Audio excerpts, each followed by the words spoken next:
David Reichel here with the Sierra Avalanche Center. Super excited to have Nick Meyers from Mount Shasta Avalanche Center with us. For those who've attended in-person California Avalanche workshops in the past, Nick's attended 2 or 3 of them and is always at least a personal highlight. He brings plenty of personality and excitement and a little awesome Mount Shasta magic.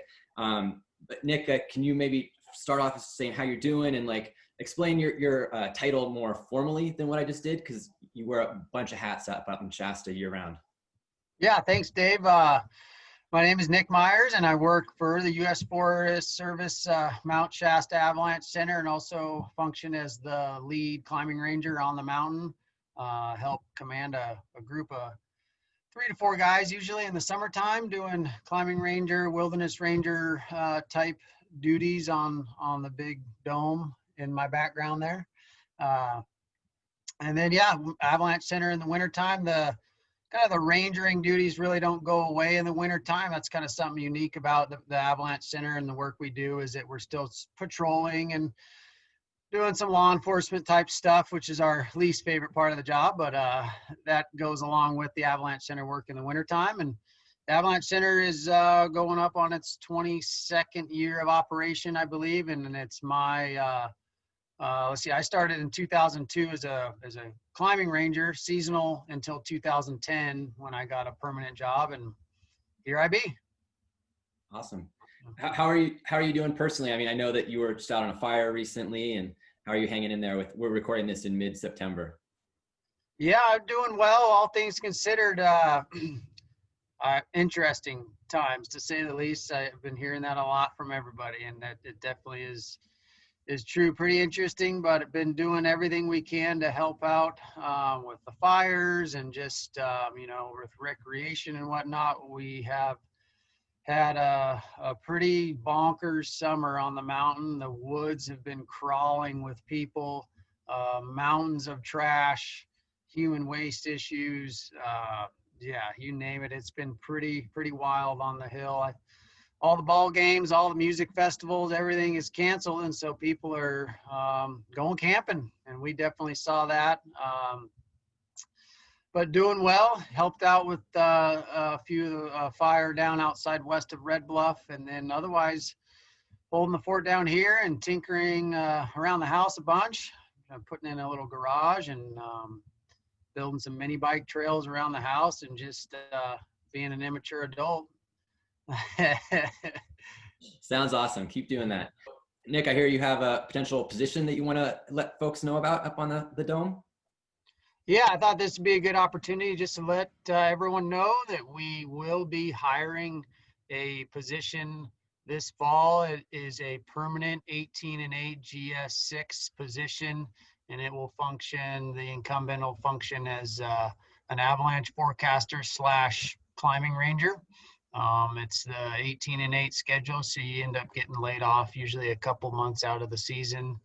And the main gig would be avalanche forecasting with the Avalanche Center, teaching avalanche classes and rescue courses, and then the ranger stuff in the spring and summer.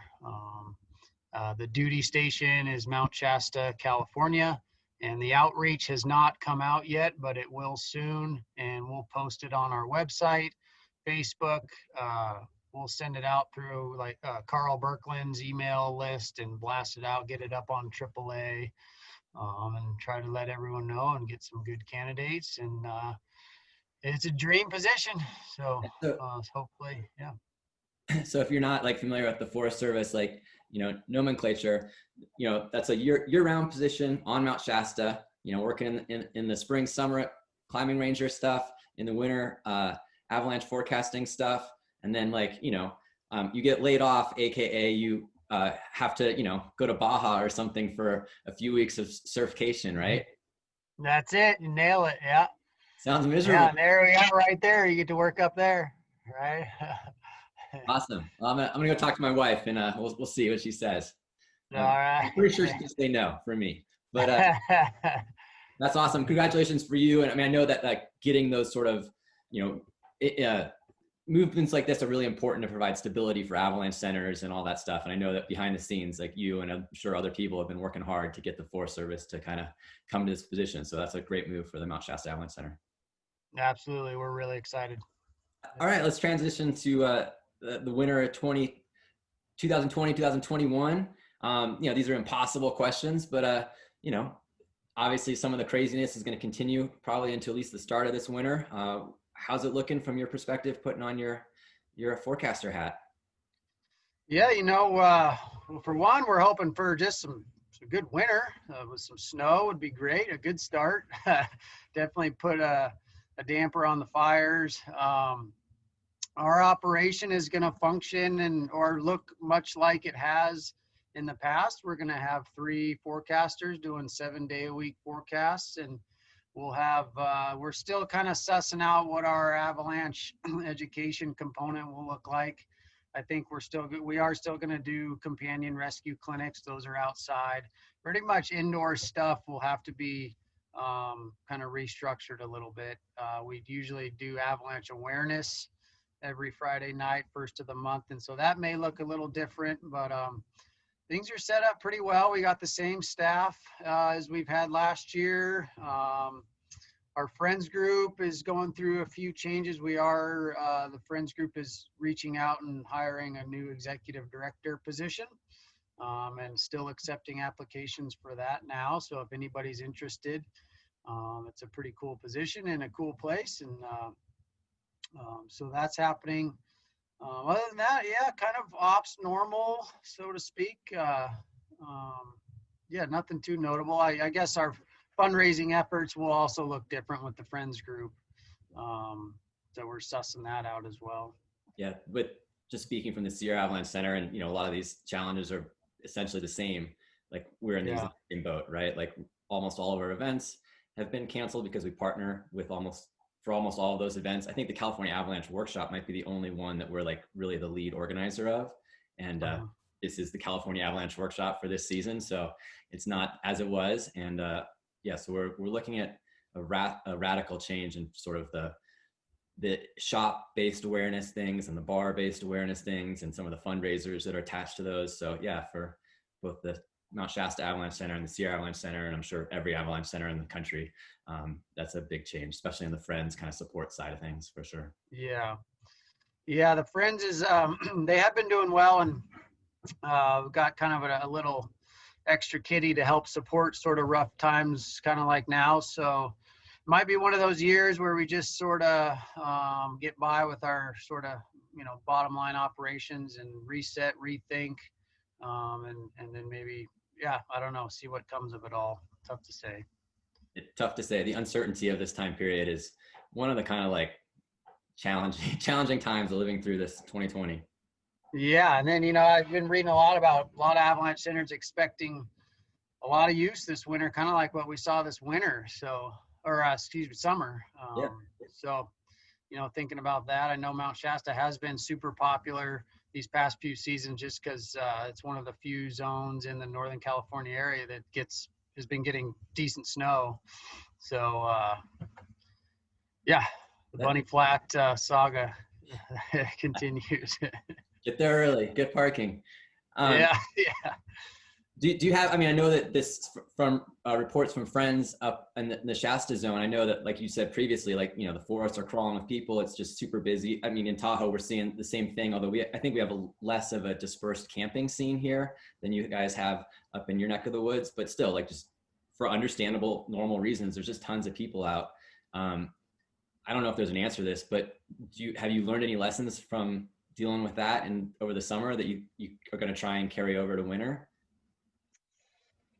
Oh man, humans are messy. I learned that. That's a theme.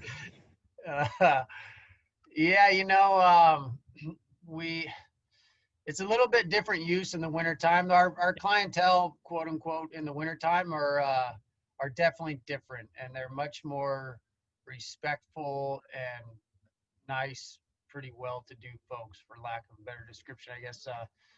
The summer crowd, I'll just try to remain politically correct here. They're different, kind of the road warriors.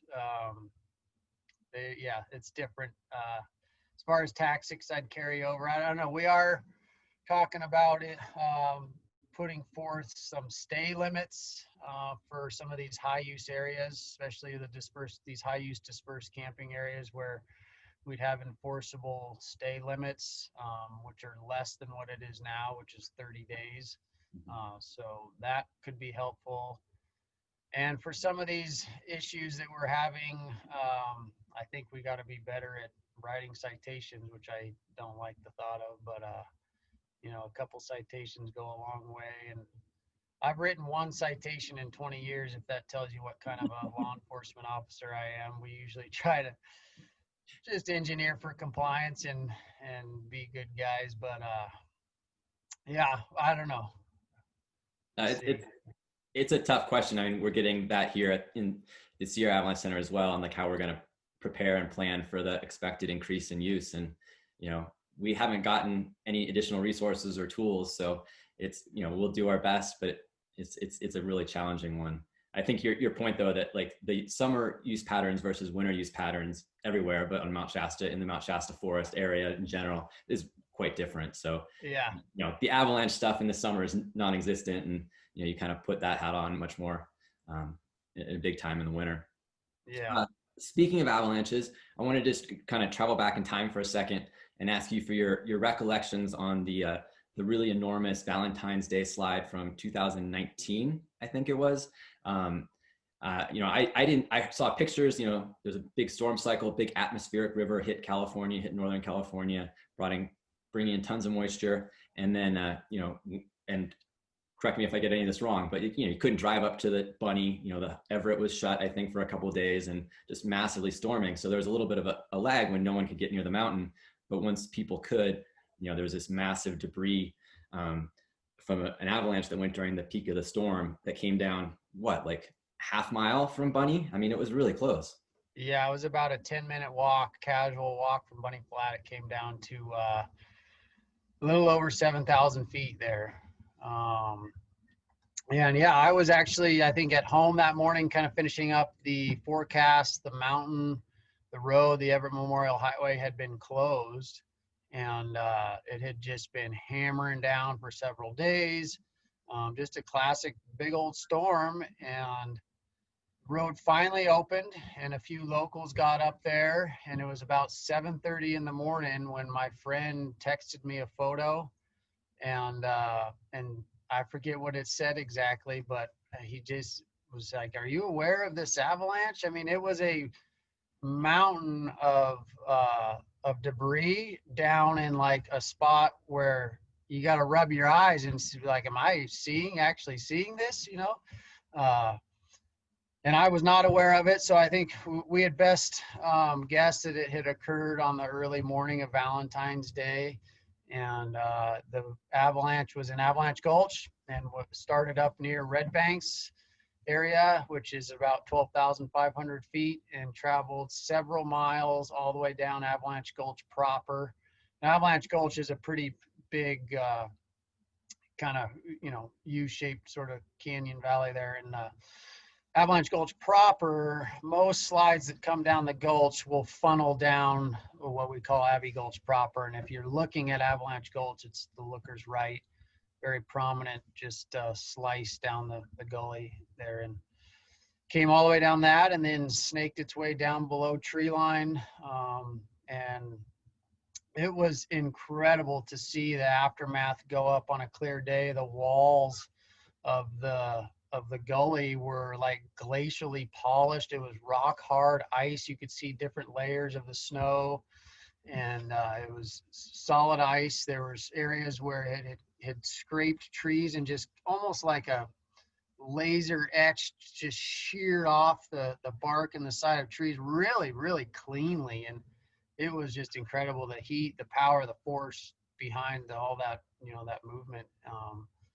And we got some great footage and some good pictures of it all. And people were coming from all over just to come up and check it out and look at the aftermath of it all. And then that debris pile, it lasted well into the summer, into August for sure. I was just, I knew all about it. And then I was, guided a trip up there in June, mid-June, I want to say, of that year. And when I saw it, I was just sort of excitement and everything was incredible. And I completely annoyed my clients and was just babbling about it for hours. And then we summited like the next day or something. And then from the summit plateau, you could see similar debris from avalanches that I imagine occurred probably during that similar storm cycle on the east side as well. Maybe in the Mintoon zone or Mud Creek. I can't recall exactly, but and then I just started doing that again. I kept annoying my clients with like, oh my gosh, look at that. Like how big it is. It's incredible. That was a huge slide. Yeah.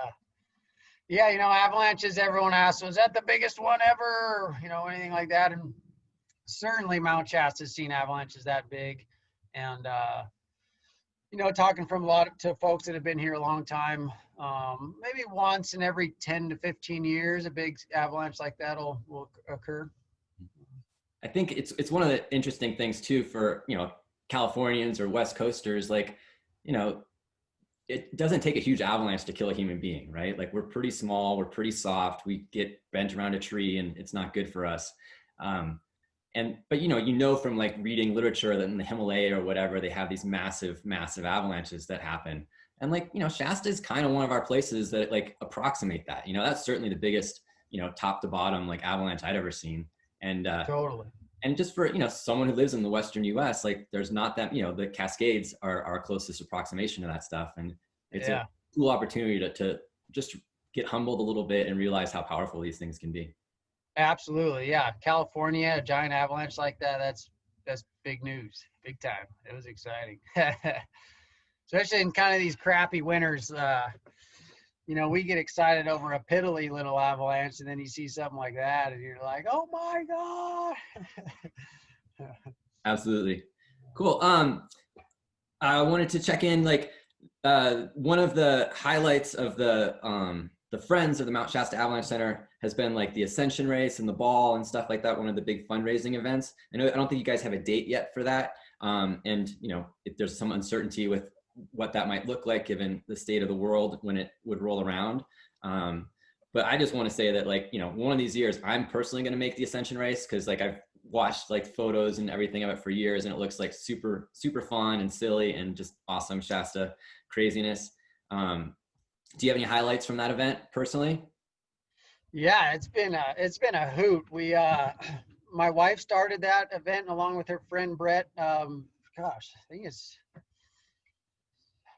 quite a few years ago now. I don't know how many, but at any rate, it's been growing every season. Last year we had 94 participants, and we get anywhere from just the kooky dress ups to the hardcore competitors.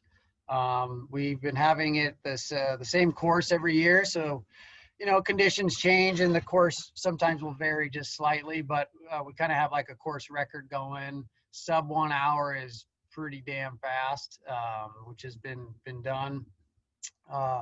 It's up there at the Mount Shasta Ski Park, and that is one event that we are going to do again this year just because it's outside and we can social distance. And we usually have the snowball that same day, but since that's sort of an inside gig, we've been talking about maybe just having the whole event up at the ski park and having a place where people can donate. And the silent auction raffle, all that bit we're going to have to figure out, but really just sort of capitalizing on the ski race perhaps this year and running with that.